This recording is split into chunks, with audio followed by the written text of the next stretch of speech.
नमस्कार।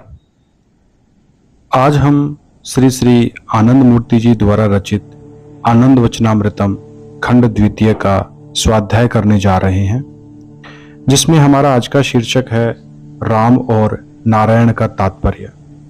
एक कहानी है कि किसी ने हनुमान से कहा, हनुमान, तुम एक भक्त हो और जानते हो कि मूलतः नारायण और राम में कोई अंतर नहीं है, तब तुम सर्वदा राम का ही नाम लेते हो, कभी भी नारायण का नाम नहीं लेते हो, जबकि दोनों मूलतः एक ही हैं।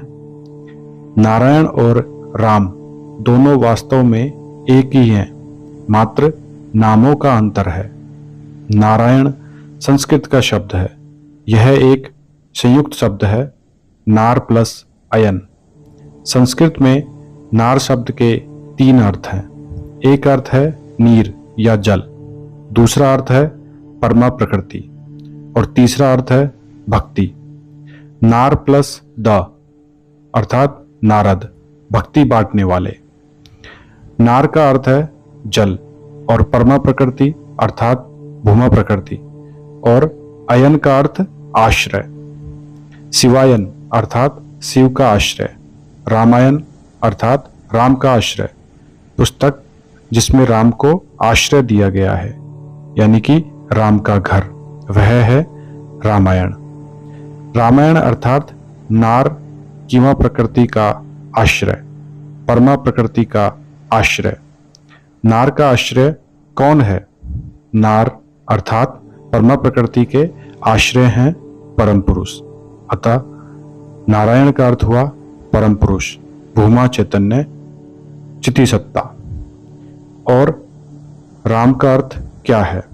एक अर्थ है रमन्ते योगिन यस्मिन, अर्थात राम ही मात्र ऐसे विषय हैं जो योगियों के मानसाध्यात्मिक आभोग हैं, आध्यात्मिक मानसिक आभोग हैं, मानसाध्यात्मिक भोजन है, मानसाध्यात्मिक आनंद और प्रसन्नता के स्रोत हैं। योगियों की मानसाध्यात्मिक प्रसन्नता का स्रोत कौन है? परम पुरुष, चिति सत्ता। अतः राम का अर्थ नारायण भी होता है। राम का दूसरा अर्थ है राति महीधर राम। राति का प्रथम अक्षर रा है और महीधर का प्रथम अक्षर मा, राम।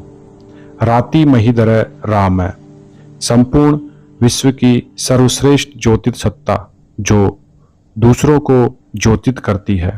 वे सर्वश्रेष्ठ ज्योतित सत्ता हैं जिनसे सभी ज्योति सत्ताएं ज्योति प्राप्त करती हैं।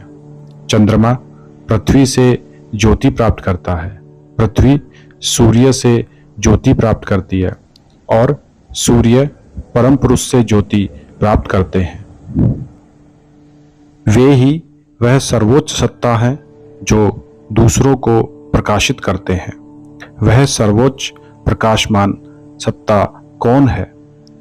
न तत्र सूर्यो भाति न चंद्रतारकम, नेमा विद्युतो भांति कुतो अयमग्नि, तमेव भांतुमनु भाति सर्वम तस्य भाषा सर्वमिदम विभाति। परम पुरुष ही सर्वोच्च ज्योतित सत्ता है। राति महीधर का तात्पर्य है मात्र परम पुरुष, कोई अलग सत्ता नहीं, कोई अन्य सत्ता नहीं। राम का तीसरा अर्थ है रावणस्य मरणम रामा। रावण शब्द का प्रथम अक्षर है रा और मरणम का प्रथम अक्षर है मा। रावण क्या है?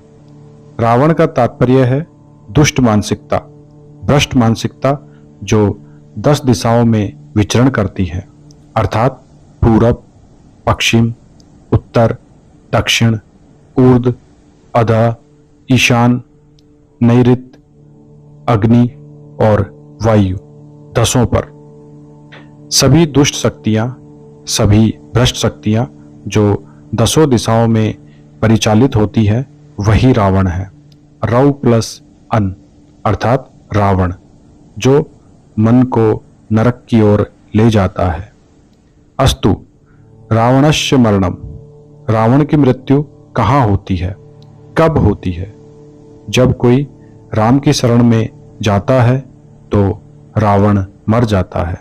अतः रावणस्य मरणम राम है। जो परम पुरुष राम चितिसत्ता की शरण में चला जाता है वह रावण रूपी राक्षस का नाश कर सकता है। रावणस्य मरणम का तात्पर्य सर्वोच्च चितिसत्ता। अतः राम और नारायण में कोई अंतर नहीं है।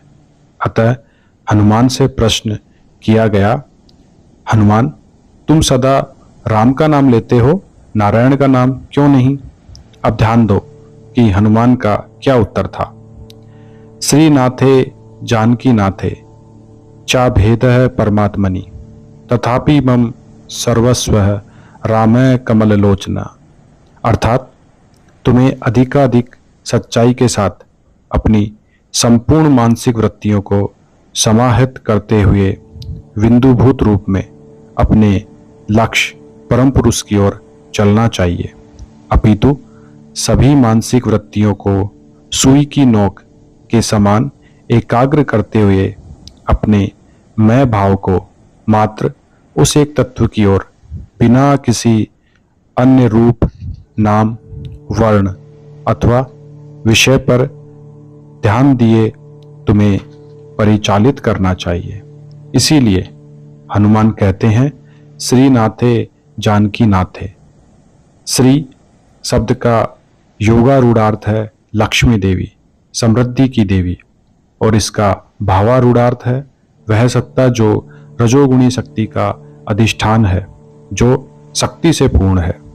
संस्कृत में प्रत्येक शब्द के दो प्रकार से अर्थ किए जाते हैं, एक भावरूढ़ार्थ व्युत्पत्तिगत अर्थ, दूसरा योगारूढ़ार्थ सामान्य प्रयोगगत अर्थ। उदाहरण था पंचानन। पंचानन का अर्थ है पंचमुख सत्ता। यह भावारूढ़ार्थ अर्थ पदवाची है, किंतु लोग इसका प्रयोग शिव के लिए करते हैं। यह योगारूढ़ार्थ है। तुम लोगों ने समझ लिया। अनिल शब्द लो। नील का अर्थ नीला होता है और नील का अर्थ है स्थिर, तथा अनिल का अर्थ अस्थिर अर्थात चलमान होता है। अनिल का योगारूढ़ार्थ होगा वायु, क्योंकि वायु स्थिर नहीं रहती, अतः वायु है अनिल।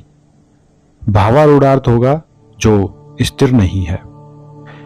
श्री शब्द में 3 अक्षर हैं, श, र और ई। श रजोगुण की बीज ध्वनि है, र शक्ति की बीज ध्वनि है और स्त्रियाम ई स्त्रीलिंग अक्षर है।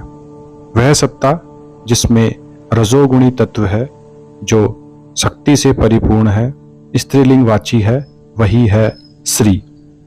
प्रत्येक व्यक्ति रजोगुणी तत्व और शक्ति से भरा पूरा रहना चाहता है। प्रत्येक व्यक्ति रजोगुणी तत्व और शक्ति चाहता है। इसीलिए प्राच्य देशों में प्रत्येक व्यक्ति के नाम के पहले श्री लगाने की पुरानी परंपरा है।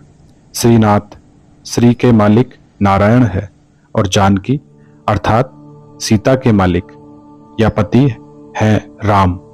सीता में सी का अर्थ है खेतों को हल अथवा ट्रैक्टर से संस्कारित करना, उर्वर बनाना, और उसका विशेषणवाची शब्द है सीता अर्थात पूर्ण संस्कारित, अथवा कहना उचित होगा चरम सीमा तक कर्म तत्पर संस्कार या संस्कृति। यह संस्कार आता कहाँ से है? कौन इस संस्कार का मालिक है? इस संस्कार या संस्कृति का कौन प्रेरणा स्रोत अथवा सहायक है? परम पुरुष। श्रीनाथ अथवा जानकीनाथ का तात्पर्य है उन्हीं परम पुरुष से है। अतएव श्रीनाथ और जानकीनाथ में कोई अंतर नहीं है। हनुमान कहते हैं मैं इसे जानता हूं कि आध्यात्मिकता, आध्यात्मवाद और आध्यात्मिक साधना विज्ञान की भी दृष्टि से श्रीनाथ और जानकीनाथ में कोई अंतर नहीं है। तथापि मम सर्वस्व राम कमल लोचना। अस्तु मन की संपूर्ण वृत्तियों को एक ही तत्व की ओर परिचालित करो। एक नाम का उपयोग करो, मात्र अपने इष्ट मंत्र का उपयोग करो और किसी मंत्र का उपयोग मत करो। हनुमान इसीलिए कहते हैं, मैं मात्र राम का नाम जपता हूँ, कभी भी नारायण का नाम नहीं जपता। मैं नहीं जानता कि अन्य नारायण हैं, कौन है। प्रत्येक साधक को जानना चाहिए कि संपूर्ण विश्व में मात्र एक ही मंत्र है और वह है उसका इष्ट मंत्र। वह कोई और मंत्र जानता ही नहीं है। पटना, सितंबर 1978। धन्यवाद। बाबा नाम केवलम।